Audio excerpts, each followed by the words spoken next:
أحد الشخصيات المحترمة نتعرف بيك. عبد الحميد جدومة من الغربية إن شاء الله، وجايين بفرحة ونباركوا للأستاذ سعيد إن شاء الله، لأن هو راجل مصدر الثقة وراجل محترم وراجل على قد المسؤولية، على الصرح الكبير اللي أنت شايفه ده.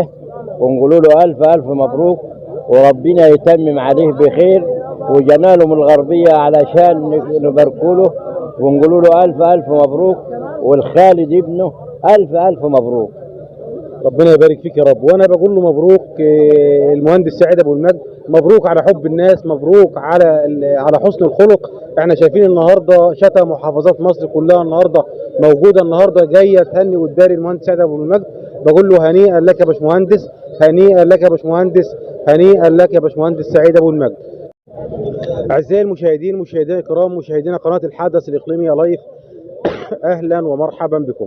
النهارده جايين من مركز قلين لقريه الباسل، جايين النهارده نهنئ ونبارك المهندس سعيد ابو المجد، ومعانا احد الشخصيات القياديه نتعرف بيك. اهلا وسهلا مع حضرتك اشرف محمد السالم. تحب تقول النهارده للمهندس سعيد ابو المجد؟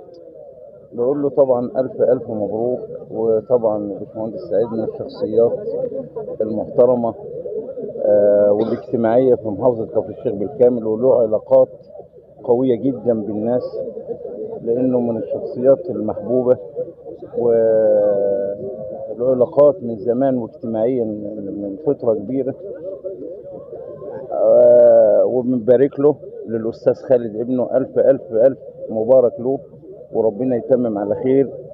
وشرفتنا استاذنا في جلين ومنور كفر الشيخ كلها. ربنا يبارك فيك يا رب. عايزين كلمه منك برضو للعروسين، تحب تقول لهم ايه؟ اقول لهم الف الف مبارك وربنا يتمم على خير، و